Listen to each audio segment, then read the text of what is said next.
into the flight. Flight controllers in the Launch Control Center here and in the Mission Control Center in Houston were polled immediately after the explosion, reported that they did not see anything unusual up to that point.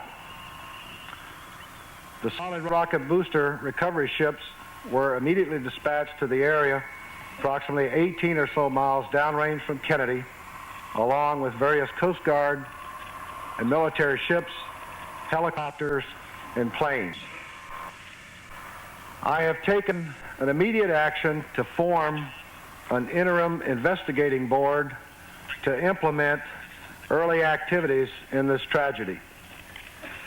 Data from all of the shuttle instrumentation, photographs, launch pad systems, hardware, cargo, ground support systems, and even notes made by any member of the launch team and flight ops team are being impounded for study. A formal board will be established by the acting administrator very, very shortly. Subsequent reports on this tragedy will be made by this formal review board. I am aware and have seen the media is showing footage of the launch today from the NASA Select system. We will not speculate as to the specific cause of the explosion based on that footage. It will take all the data, careful review of that data, before we can draw any conclusions on this national tragedy. Thank you. Mr. Moore has time for just a couple of questions from each center before returning to the effort in investigating this tragedy. Please wait for the microphone and give your name and your affiliation. And we'll start right here with Jacqueline Bolden from Channel 6. There were some reports that the shuttle perhaps rose a little slower than in previous launches, and there seemed to be a loud noise, and then the noise kind of backed off, and then a rush of noise again. Did you get any reports from anyone else that this seemed different from the people who either experienced it, saw it here live? I have not heard any reports at all relative to that effect that you just described. None whatsoever. Okay. Up here in the third row, Michael. My name's Kevin Hamilton from WGIR in Manchester. The entire Teacher in Space program was designed to introduce more people, specifically youngsters, to the space program. This obviously is not the introduction you intended to make. What do you think the effect, the long-term impact that this is going to have on the youngsters that you were hoping to attract? Well, I think we'll have to address that as time goes on. And again, I think today, the events of the day makes it much too early for me to speculate on the long-term impacts. Okay, Al Selstead from Baltimore Sun in the first row. Mr. Moore, at this time, do you have any estimate of how much liquid fuel was in the external tank at the time of the explosion, and how much explosive power, say in terms of TNT, that remaining liquid fuel might have been equal to? No, sir, not at this time. You realize what we've been doing since 11:40 this morning is we immediately pulled our senior management together in this program, and I formed an interim board to ensure that all relevant data to this event would be impounded and would be made accessible to the investigative people that will go and take a look at it. I can't answer your specific questions relative to how much fuel was on board at this point in time. The board, when it's formally reported by the administrator, formally formed by the acting administrator, I'm sure we'll go into those kinds of questions, but I can't answer it right now. Okay, we're going to take one more question here before going to the Johnson Space Center for questions.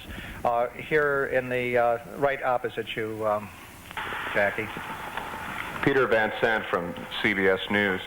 We received a call today from a member of an academic group who said he was on a tour group that was at the Pad 39B on Saturday night. This group was supposed to get off the bus to take a close look at the shuttle, but was not allowed to because this caller says they were told that a derrick arm had struck one of the tanks on the shuttle and that some repair work was being done. Are you aware of this incident, and are you aware of any problems at all with either the external tank or the two solid rocket boosters? No, we looked at that on Saturday. There was not even in the same area that of the tank. It was a small box, heater box, that had about a quarter of an inch of the insulation out of 5 inches that was scraped. It was a very minor scrape. It was repaired, and everybody, all the experts in the program, took a look at that, and so we closed it off at that point in time. Wait for the microphone. I have to have the microphone. There was no damage to any tank, or this arm did not strike any tank as far as you know? Not to my knowledge. Okay, we're going to the Johnson Space Center for questions. Just a couple of questions. This is the Johnson Space Center. We have a question from Paul Reeser, Associated Press. Yes, Mr. Moore.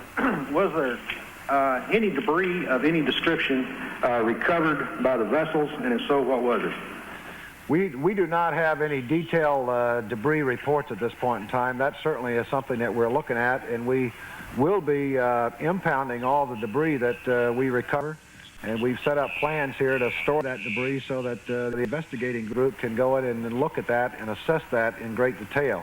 I do not have any detailed reports right now on debris. Okay. Bruce Nichols. Mr. Moore, with all the delays that you experienced last week, the delay again this week, was there any pressure building at all to try to get this one off the ground? Was the pressure up there? And who made the final decision to go or no go? There was absolutely no pressure to get this particular launch off. We have always maintained that flight safety is our top priority consideration in the program, and we look at the status and readiness of the systems based on that. We thoroughly reviewed the activities over the weekend and yesterday, and continually reviewed the status of Challenger right up until launch this morning. All of the people involved in this program, to my knowledge, felt that Challenger was quite ready to go, and I made the decision, along with the recommendation from the team supporting me, that we launch. That was excerpts from the NASA press conference held a short time ago. As messages of support and sympathy flood into the United States in the wake of the Space Shuttle disaster, plans are still being made for the future of space exploration. Here's a brief look at the history of the American space program on the day of its greatest tragedy. The space race began in earnest after World War II. Both the United States and the Soviet Union perfected rockets and missiles. The next goal? To develop a spacecraft that could fly humans into space. The Soviets won that race, just barely, when they launched cosmonaut Yuri Gagarin into a single orbit of the Earth in April of 1961. The U.S. launched their manned space program the next month when Mercury blasted off the launch pad. Alan Shepard was the first American to make the trip out of the Earth's atmosphere, but he didn't make a full orbit of the Earth. That honor went to John Glenn, now a U.S. Senator, in February of 1962. From the beginning, the space program was more than a scientific experiment. It was a matter of national pride and national security. We choose to go to the moon in this decade and do the other things, not because they are easy, but because they are hard. But the road to the moon was a rocky one. In 1967, the first Apollo flight was set to go. Its 3 astronauts suited up for a test run. But tragedy struck when a fire broke out inside the spacecraft cabin. All 3 lost their lives. It was the first, and until now, the last fatalities in the U.S. space program. But NASA pressed on to the moon. And 5 Apollo flights later, Neil Armstrong and Edwin Aldrin landed their lunar module on the moon while Michael Collins circled in the main spacecraft. Armstrong was the first to step onto the surface. I'm going to step off the limb now. That's one small step for man, one giant leap for mankind. NASA landed crews on the moon 5 more times. With the U.S. clearly on top in the space race, NASA let military considerations take a back seat for a while and concentrated on science. Skylab, the first U.S. space station, was launched in 1973. 3 crews of 3 astronauts each lived and worked aboard Skylab for a total of 171 days. Secure in their superiority, the U.S. agreed to a joint space mission with the Soviet Union, the Apollo-Soyuz test project. 3 American astronauts and 2 Soviet cosmonauts met in mid-orbit and remained linked for 2 days to conduct astronomical, medical, and technical experiments. But now, Congress wanted a return on their space investment. Billions of dollars had been poured into NASA coffers, so the Space Shuttle program was designed as a money-making venture. Business needed the shuttle to launch an increasing number of lucrative satellites. The military wanted the shuttle because of its growing research into space surveillance and later, space weapons. The 70s found NASA researchers back at the drawing board, working almost non-stop to develop this space vehicle that could be launched into space and returned much like an airplane. On November 24th, 1980, the first space shuttle rolled out of the hangar. Its name, Columbia. It marked a new era in space exploration. 6 months later, Columbia made its first trip into space. The flight lasted just over 54 hours. Since then, 3 other shuttlecrafts have been built: Challenger, Discovery, and Atlantis. With each flight, NASA became more proficient in launching satellites and looked to the future with the construction of a huge robot arm that can lift heavy loads in mid-orbit. NASA's next project, building the first permanent space station by the early 1990s. At least, that was the plan before Challenger's tragedy. An accident on a space shuttle involving a civilian, a teacher at that, makes all of us stop and think of how fragile existence can be.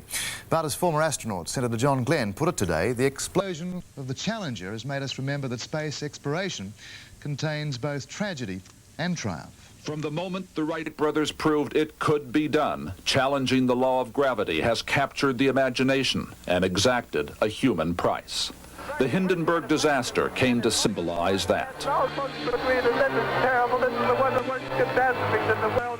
Man was not meant to fly, skeptics said, but did.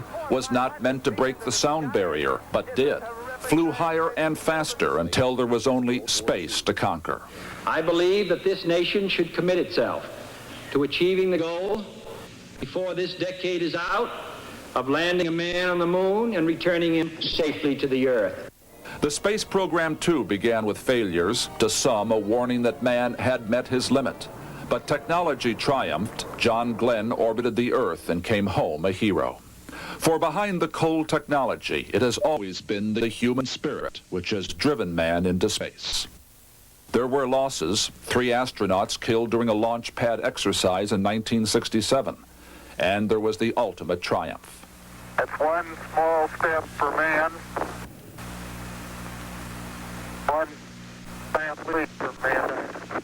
And then there was today, an epitaph for 7 Americans, written large and hauntingly on a beautiful blue sky. Senator John Glenn has been there. I guess in our human existence there is triumph and there is tragedy.